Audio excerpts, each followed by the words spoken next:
Salmonani bathandekayo, liyabingelelwa ngegama lomfeli wethu Jesu. Amen. Sithanda ukubonga inkosi esithe yasiboleka elinye ithuba ukuthi sizohlala ezinyaweni zakhe sizwe amazwi okuphila.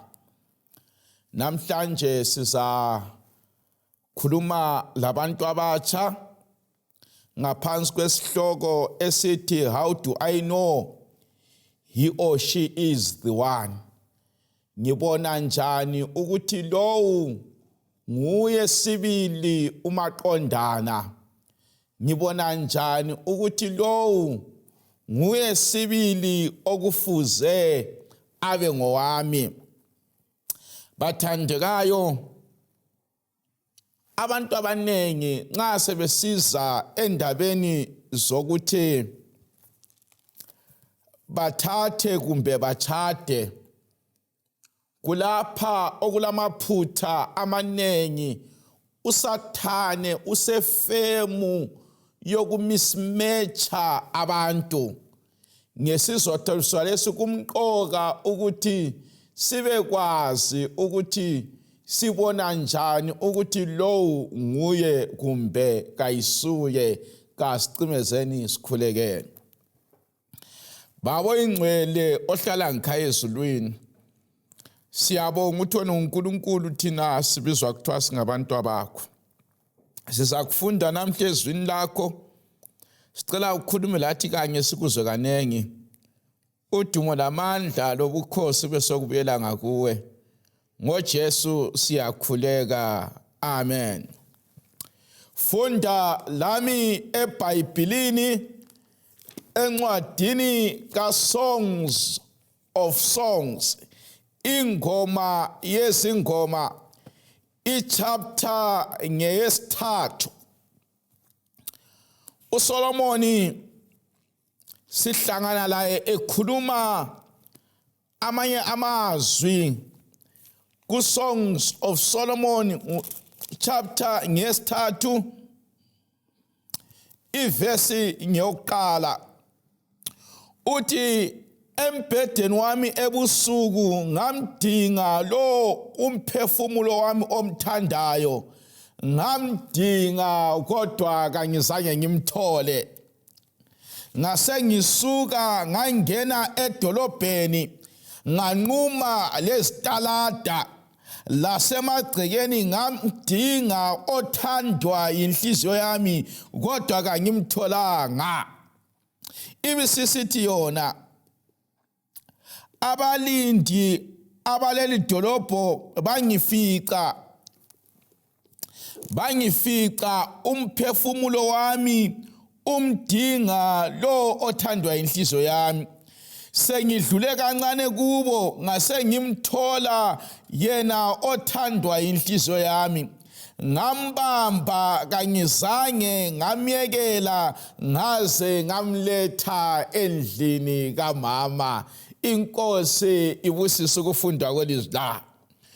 uSolomoni uthi yena ngathi ngilele embhedeni wami ngamdinga lo othandwa yinhliziyo yami, kodwa sengimdingile kangizange ngimthole. Ngasengivuka nganquma ngedolobha, ngadlula ezitaladini, ngamdinga lo othandwa yinhliziyo yami kodwa kangizange ngimthole. Bathandekayo, kulombuzo ongikhathazayo yikuthi ngingamthola ngaphi othandwa yinhliziyo yami. Kulombuzo ongikhathazayo yikuthi utholakala ngaphi lo othandwa yinhliziyo yami. Kulombuzo ongikhathazayo othi angatholakala njani lo othandwa yinhliziyo yami. uSolomoni ekuqineni uthi sengimtholile, ngambamba ngamgagadlela, ngathi nxa sengimfumene kangimyekeli ngize ngihambe laye endlini kamama. Bathandekayo, ungafunda ibhuku uAdventist Home kumbe uyefunda ibhuku uCounsels to the Church ku chapter 18 under isahluko esithi ukukhetha indoda kumbe umfazi, choosing a husband or a wife.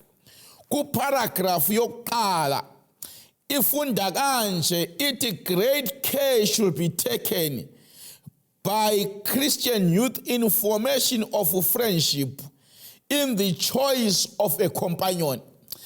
Ikhuluma labantu abatsha ithi nxa kulesigaba, nxa kulento okufuze abantu abatsha baqaphele kiyo, kulapha sebefuze bakhethe umngani wempilo. Obhalayo uthi kudinga ukuqaphela lokunanzelela okukhulu. Ngezinye indlela nxa sokusiza ekuthatheni, kakufuni uphonga ubhudlukela ngani impukane olechagweni. Nxa kusiza ekuthatheni, kakufuni uphonga ukutatazela, kufuze kube lokuqaphelisisa, kube lokunanzelela okukhulu. Obhalayo abesesithi yena, marriage is something that will influence and affect your life both in this world and in the world to come. Obhalayo uthi umtshado kuyinto elendonsela kumbe engaguqula eyakho impilo kulumhlaba lasezulwini funa kwesinye isikhathi ungayi. Ngezinye indlela bathandekayo, indlela enqoma ngayo, indlela enqomisa ngayo, bathandekayo nxa sengiqomile ngaqomiswa ngathola isithandwa sami, kungaba lendonsela ukuthi ezulwini ngiyahamba kumbe ezulwini kangihambi. So ngezinye indlela nxa ngikhetha umngani wempilo, kufuze ngibe kwazi ukuthi ngikhetha umuntu ozangincedisa ukuya ezulwini, ngikhetha umuntu ozangikhulisa ekukholweni. Futhi nxa ngikhetha umngani wempilo, ngikhetha umuntu ozanginika intokozo lenjabulo emhlabeni insuku zonke zokuphila kwami. Kulabanye abantu empilweni abakhetha kubi. Instead of enjoying their marriages, they are enduring. Asikhetheli bathandekayo ukuthi sithwale nzima, but umuntu omkhethayo ozaphila laye iminyaka funa edlula owaphila layo labazali bakho, kufuze abe ngumuntu ozaletha intokozo kuwe. Your marriage must be full of blisses instead of blisters. Umtshado wakho kumele ube lentokozo emangalisayo. Obhalayo abesesithi a sincere Christian will not advance in this direction without the knowledge that God approves this cause. Bathandekayo kuthiwa umKristu oqotho. Ukuthi bakhona amaKristu angekho qotho. Abantu abatsha kuthiwa nxa ungumKristu oqotho, kawuqali ukuvula umlomo utshela ukuthi umuntu uyamthanda ungabuzanga ukuthi uThixo uyavuma yini. Awuqali ukuvula umlomo uthi lami ngiyakufuna, izulu lingakhulumanga lawe. Ngezinye indlela indaba yokumendo, indaba yomtshado, indaba yokwakumuzi ifuze ibe lobukhona bukaThixo phakathi kwayo. Ungafunda uGenesis chapter 3. Yikho namhlanje okule ndaba yethu. Genesis chapter 3. iBhayibhili lithi lona evesini lingelika 15. Kulezinto esizazikhangela ezimbalwa esizazihlephuna kuGenesis chapter 3. Eziyizo ezizasincedisa zibe zimpawu zokuthi ubona njani ukuthi nguye yini. Genesis chapter 3 verse 15. Genesis chapter 3. Chapter 2 man. Genesis chapter 2. Genesis chapter 2 is not chapter 3. Genesis chapter 2 verse 15. Ithi inkosi uNkulunkulu yasimthatha umuntu yambeka esivandeni sase-Edeni. Yikho kule ndaba khona. Kuthiwa inkosi uNkulunkulu sokudaliwe umuntu esindli elibhatshela eyedwa uAdam. IBhayibhili ithi yamthatha yambeka ensimini yase-Edeni. Ibala elithi Eden ungahamba elicubungulisisa ngesiGriki lithi lona a spot or a delightful spot, kumbe an open door, kumbe indawo entokozo. Ngezinye indlela abathandekayo uAdamu nxa wayefakwe ensimini yase-Edeni wayefakwe endaweni lapho okwakulentokozo khona. Intokozo ekhulunywa ngayo bathandekayo wayedwa, kodwa indawo leyi ibizwa kuthiwa it is a spot of delight. Okwakuletha intokozo ensimini yase-Edeni yini? Insimi yase-Edeni, it was an open door. Kwakulisango lezulwini. Ngezinye indlela ipresence kaThixo, iatmosphere ye-Edeni yayi-atmosphere yasezulwini. Umoya owuse-Edeni wawungumoya wasezulwini. Yikho phela amakhaya ethu kufuze abe lo moya wasezulwini, kufuze abe ngama-Edeni, abe lobukhona bukaThixo. Bathandekayo, ensimini yase-Edeni kwakule presence kaMlimu. Yikho phela sebedla isihlahla baxotshwa ensimini yase-Edeni. They moved away from the presence of God. Namhlanje insimi yase-Edeni ungayidinga emhlabeni kawuyiboni, ngoba yayingumfuziselo wabukhona bukaThixo. Hayi kalingizwa abathandekayo, uAdamu akaqalanga ngokuphiwa iEva, waqala ngokubekwa ensimini yase-Edeni. Okuqakathekileyo, ungakadingi intombi yokuthatha jaha, dinga i-Edeni, the presence of the Lord. Nxa ubukhona bukaThixo ungakabufumani, awula right yokudinga intombi yokuthatha. Kuqalwa ngobukhona bukaThixo, uThixo abe yingxenye yempilo yakho. uThixo angaba nguye oselawula lobusa impilo yakho, then you are ready ukuthi udinge intombi yokuthatha. Kulamanye amankazana apho ngukhomba engakhangelanga ukuthi lundoda ulayo yini ipresence of the Lord empilweni yakhe. Ulaye yini uThixo, wamamkela yini uJesu njengenkosi nomsindisi, impilo yakhe ifuzeka Jesu yini, ungumKristu oqotho yini. Yikho kuqakathekile bathandekayo ukuthi iBhayibhili likhuza ukuthi okholwayo ahlangane longakholwayo, ngoba kakuqali ngentombi, kuqala ngepresence kaThixo.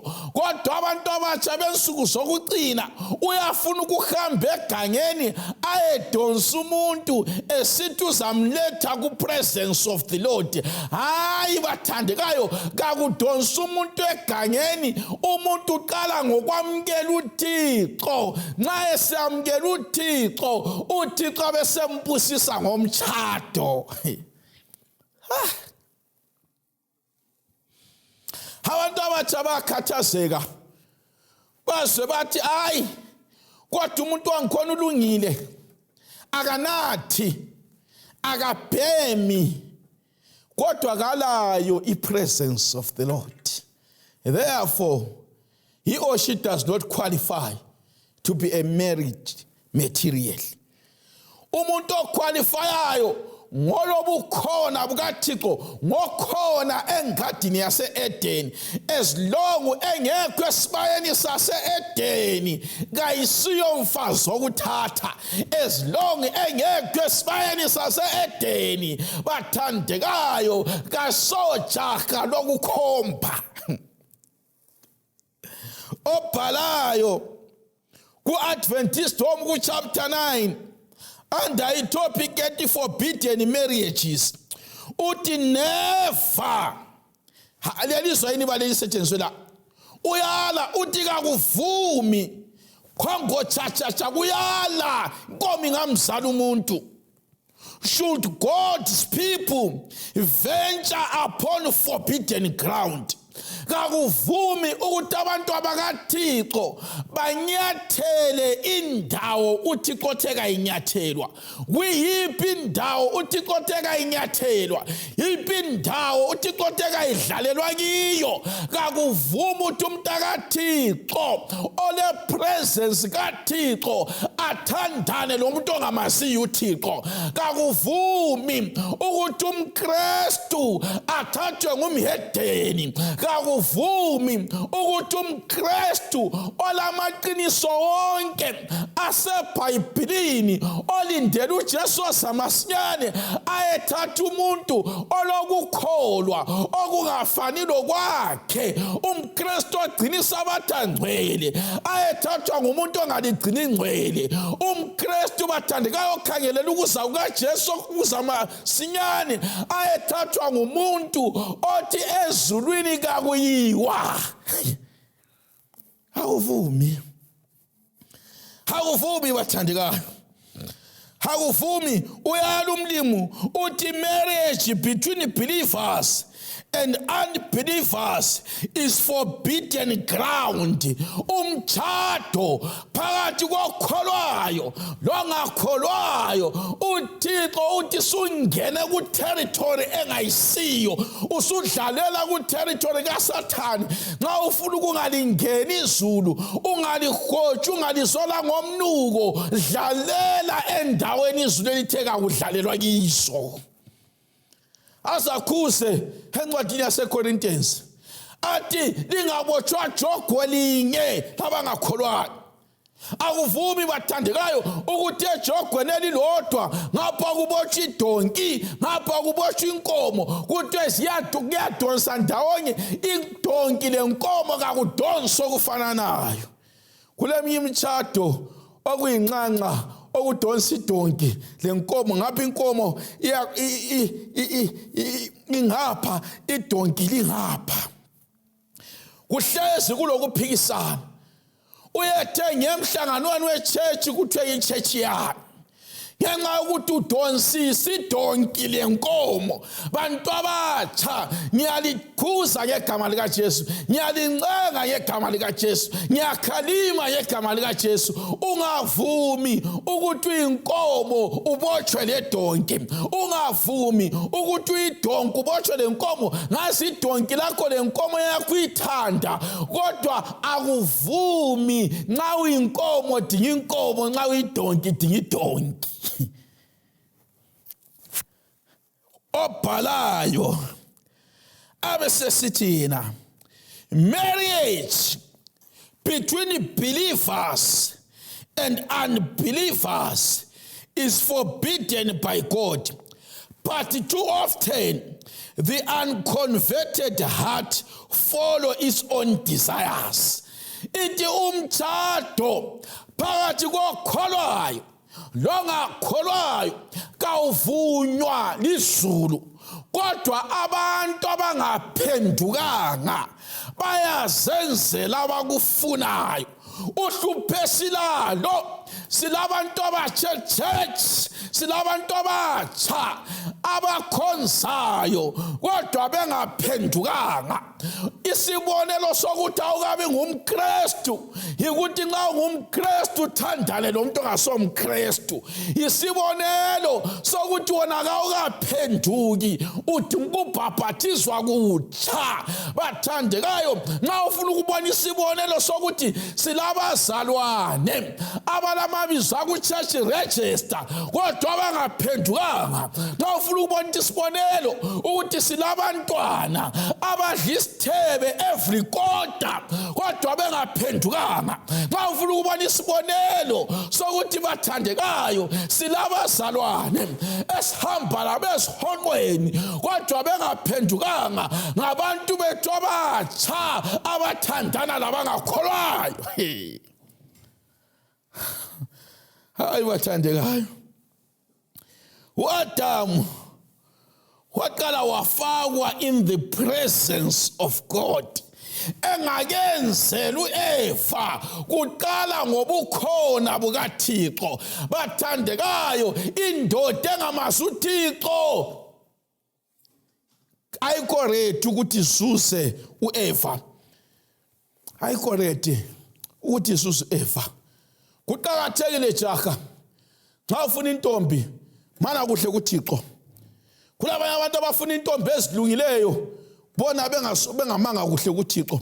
Umuntu esithi mina nxa sengifuna ukuthatha ngihambe echurch kulamankazana amahle lalungileyo. Hayi bathandekayo, ungaze umthola unkazana omuhle olungileyo kawusoze ube lokuthula emtshadweni wangikhona, ngoba you are not in the presence of the Lord. Awukho eEden. Nxa uAdamu eseposition lapho kuloThixo khona, kwasokuthiwa uAdamu into esibili ayiphiwayo ngumsebenzi. Kakaphi uEva uphiwa umsebenzi. Ngezinye indlela bathandekayo, uThixo une concern ngomuntu ongubaba, ngoba ubaba nguprovider endlini. Uqala afundisa uAdamu ukuba nguprovider, lokho azakuprovider kungakabuyi. Kulohlupho abanye abantu abatsha bathanda ukuqomisa, bathanda amankazana kodwa engafuni ukusebenza. Uthole lasendlini kakula ngadi, kakula lambheda wombhida. Umuntu wangikhona uvukela iTV liphuma lize liyetshona. Umuntu wangikhona utshona emgelweni liphuma lize liyetshona. Umuntu wangikhona livile elimangalisayo kodwa amavile akhonjwa. Akhonjwa njengevila. iBhayibhili lisifundisa isifundo lithi so lona waqala waphiwa indawo yokuhlala iEdeni lapho kule presence kaMlungu. Okwesibili wasephiwa umsebenzi, wasokuthiwa alime insimu. Kulesifundo esisifundayo la, okokuqala uAdamu ukuze alime eEdeni wayefuze aqale abe le appreciation lothando lensimu. Nxa ungelathando lensimu ngeke uyilime. Sisonke yini? Okuqakathekileyo bathandekayo kakusikho kuhlakula, yikuthi lokho okuhlakula uyakuthanda yini. Okuqakathekileyo ayisikho kuhlanyela, yikuthi lokho okuhlanyela uyakuthanda yini. So uAdamu waqala wathanda insimu, waseqalisa ukuyilima wayilondoloza. Bathandekayo, uhlupho esilalo yikuthi abantu bafuna ukungena ku relationship engelathando. Ikobe iBhayibhili awusoze uthola ivesi ethi bafazi thandana omngeni, ithi madoda thandana omngeni, ngoba indoda iyaphiwa umlando okuqala ithanda insimu ibisiyilima. Nhlezi ngitshela ukuthi amankazana ayizithutha kulento amankazana angayaziyo. Mina nhlezi ngitshela abantu ukuthi one can give without loving, but you cannot love and not give. Alikuzwanga lokho. Umuntu angapha engathandi, kodwa akakuvumi bathandekayo ukuthi uthande ubusuyekela ukupha. So ileseni ekhona kuAdam yileyi bathandekayo ekhona la kithi bantu abatsha, yokuthi kufuze umuntu angakuthanda kawumforce ukuthi akulungisise inwele. Ukulungisisa inwele ngoba uyakuthanda, akafoswa ukuthi abone ukuthi isicathulo zakho sezidabukile ukuthengela ezinye ngenxa yokuthi uyakuthanda. Kodwa amankazana kulezi insuku afuna indoda emphi imali, akafuna indoda emthandayo. Umuntu angakuphi imali engakuthandi ngenxa yokuthi ufuna ukulala lawo, kodwa okuthandayo ukuhlakulela ngoba akafuna ukuphuma ukhula kuwe, ngoba ukukhangelele ukuthi kwamunye umnyaka uzadla izithelo.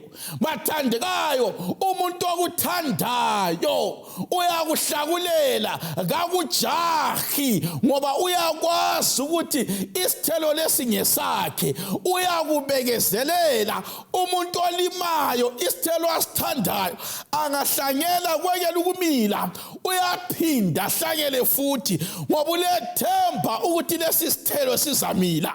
Ungabona ijaha likuqomisa ungani kawuvumi, likhalala lihambe, vele lalingekho serious ngoba kalithandi. Othandayo uyabekezelela ingadi.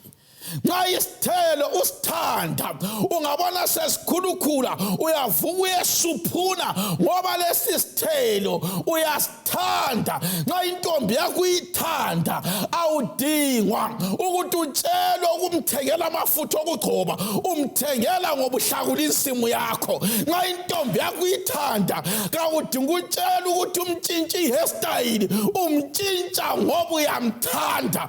Bamankazana nxa lihlakaniphile, dinga indoda ekuthandayo, ungadinga indoda lemali. Dinga ekuthandayo. Nxa ikuthanda izakwenza izinto automatically. Kanti iBhayibhili libala njani? Ithi uNkulunkulu wathanda umhlaba wasenikela.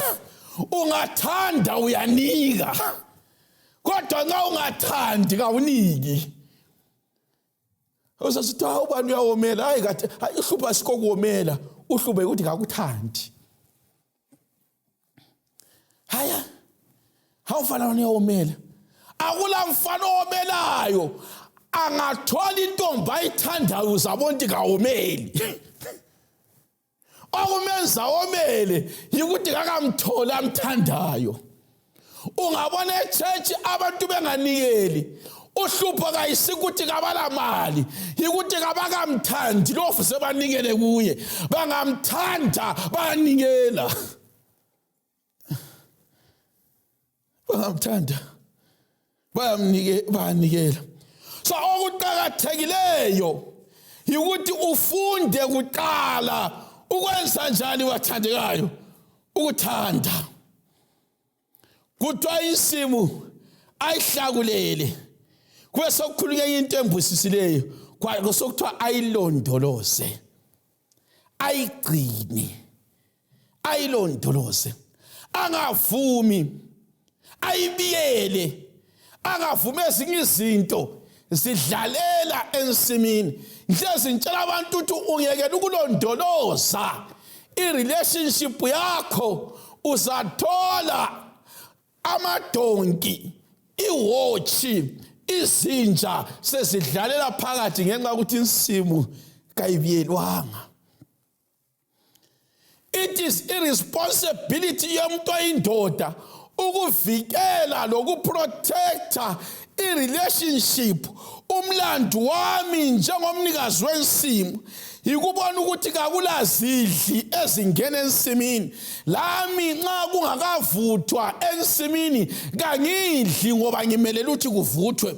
Ungabona umuntu othela amamengo ewalimile isihlahla kungiwa sihlanyelayo.